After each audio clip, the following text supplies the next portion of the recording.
This play has a 95% chance to win Monday Night Football. I'm going to show you exactly what it is in this video. Now, if you guys enjoy these videos, make sure you guys smash that like button because it gets it out to everybody so that way we can grow the channel and everybody can learn how to beat the books. Now, before we jump into that, let's talk about how the last week has went. Let's go back to the 27th here. We had Mahomes 250 plus. That was last Monday Night Football's play. You guys, we easily hit that one. Then we had the Warriors over 228, easily hit that. Curry, 33 plus points, rebounds, and assists. Wasn't able to get it done, even though that was a high-scoring game. Then we followed it up with the Wizards over 229. That one was easily obtainable. Kucherov to get 1 plus point, hit that easily. Bruins over 5, that one came through easily. Then the Rockets over 223, that was a nice hit for us. Then we went to Jokic 45 plus. He's hit us twice this year where they've been blowouts and they pull him in the fourth quarter. He would have easily hit this if he played the fourth quarter, but he only played 3 quarters and gave us the L there. Then we had Derrick Henry, 70 plus rushing yards. We were able to hit that. Jazz over 227. This one I think was, honestly, I think we lost this one by like a point or two and followed it up with the same exact thing here where the T-Wolves. The total on that ended up being 227 and we had 228. We just barely lost that one. And then the Senators over 5. That one was easy.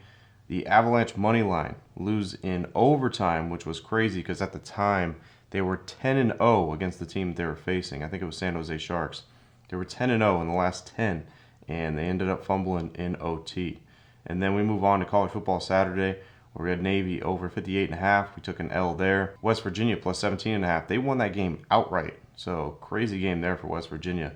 We had Rutgers over 58.5, took an L there. Kansas State under 59.5, that was a heartbreaker because that was literally a bad beat. Last minute useless touchdown to get over 59.5 that ended up killing us. But then we followed that up with Georgia Tech over 54.5, which was easy. That was almost obtainable by halftime. Then in the UFC, we had Radke not to go the distance. Barely got this one. I mean, there was about 45 seconds left in the fight, and he ended up choking him out. So that one was a sweat for sure. Then let's move on to the NFL for Sunday. We had Darnold over 200 plus. He had this at halftime. This was the easiest play on Sunday for sure. Well, not really actually, because I think the Bengals maybe over 46.5 might have been the easiest play. They combined, they scored like 90 points. So that was an easy play as well. Then the Steelers over 42.5. We hit that one. Then Jahmyr Gibbs over 60 plus was our only L for Sunday because they just didn't give him the ball too much. I mean, I think he only had about like 8 carries. So he's not going to get it done with just 8 carries. And then our kicker points, Fairbairn over 5.5. He had like 20 points in this game. I think he had like 5 or 6 field goals. So we easily obtained that one. Now let's go ahead and take a look at the overall throughout the month because we're starting a new month of November. October, we have almost a $6,000 profit, 69.3% hit rate, which is just above that 66% that we need at that minus 200 average odds. We gained 3 units, up 3.5%. Not a crazy good month, no, but still profit is profit. You know, you got to stick with it. That's the thing. When you are in this for the long haul, you've got to be able to stick and stay literally on point. Because if just a couple mistakes, and guess what? You're in the negative. Just a couple mistakes, really, and you're in the negative. So now let's take a look at also Frank's picks. All right, ones that I put my max, which is 5 units on. Now with these, as you can see, there's only 4 in the whole month of October. Okay, because I only put ones that are really, really high percentage. Like, look, you can see the percentages here. 99%, 87, 88%, 83%, 84%. These are the ones where I'll put 5%. All right, I'll do 5% on. So let's go ahead and take a look at the stats on those. So the stats on those, we went 4-0. So we didn't lose one, and we gained 1.6 units there at a $5,000 unit size. Average odds were 254, and profit was a little under 8,000. Not flashy, obviously, because there's not a bunch of games, right? There's only 4 games in an entire month. But you got to think that's $20,000 in bets in 1 month, just over those 4 bets. So that's how that section ended up going, okay? And the section I showed you before, that's all the probability plays, okay? That's all together, all the stuff that has an edge throughout the day, each and every day. And as you can see from here, I obviously don't play every single one of those, okay? But those ones did pretty well, obviously for the month of October as well. Now let's go ahead and get into today's Monday Night Football. So for today's Monday Night Football play, we're going to focus on Trey McBride. He is the tight end for the Cardinals. That's where we're going to focus. Now what we're going to look at here is his alternate receptions. Okay, Not receiving yards, but just plain out receptions. The reason why is because, first off, the first thing we're going to look at here is the Dallas Cowboys defense versus the tight ends. All right, yardage wise and reception wise, there's a drastic difference for Dallas here. So, reception wise, Dallas gives up third most receptions to tight ends. All right, yardage wise, they're actually kind of decent, but reception wise, they give up the third most to tight ends. Now, what's another reason that we're looking at this? Another reason that we're looking at this is because the QB for the Cardinals is not Kyler Murray, okay? Jacoby Brissett.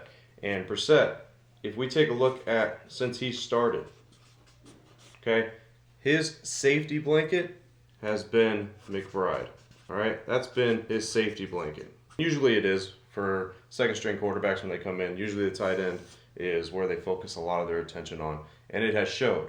In the last couple games where Brissett has started, McBride's targets have been 11 and 13. All right, so that's the primary target for Brissett. You can already tell. And they're allowing him to throw the ball pretty well. He surpassed by like 250, I think, in the last 2 games that he started. So they're letting him throw that ball instead of trying to run it because they don't really have a run game either. So they're letting him sling it. Now let's go ahead and take a look at Dallas's, the allowed completion rate for them.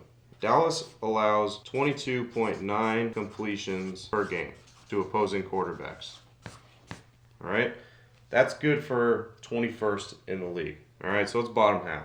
All right, it's about bottom 10, bottom 11-ish. Okay, so not too well. They give up a decent amount of completions to the opposing quarterbacks. Now, with that said, let's go through Trey McBride's alternate reception lines to see where the edge actually lies. Now, if you guys want to bypass all this and you guys want all the highest probability edge plays day in and day out, make sure you guys click the link in the description.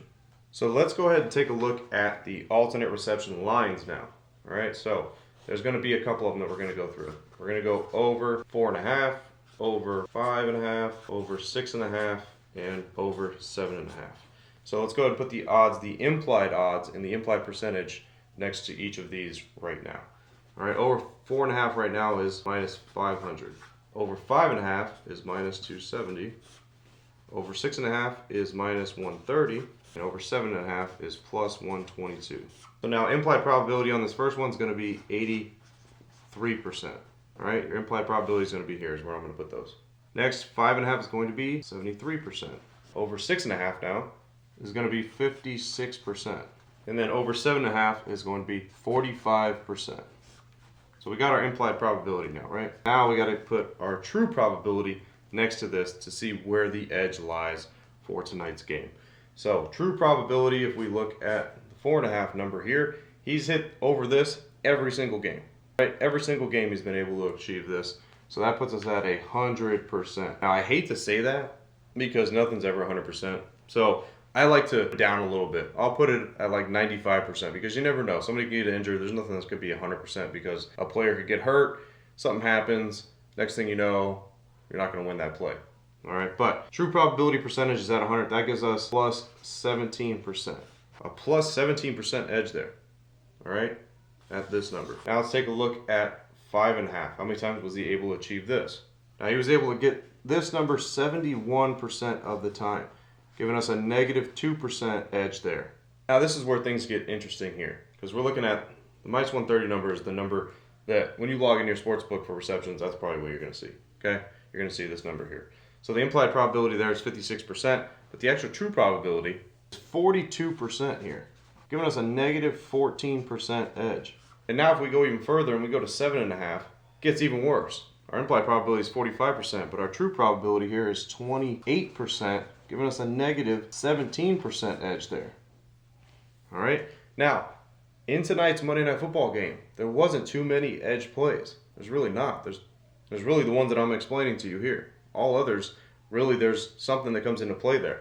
But if we're looking at this, the only option that we can really even think about going with is right here. Now, I know a lot of people get scared and they're like, oh man, like that number's so high. Why would I bet that number? Why would I bet that?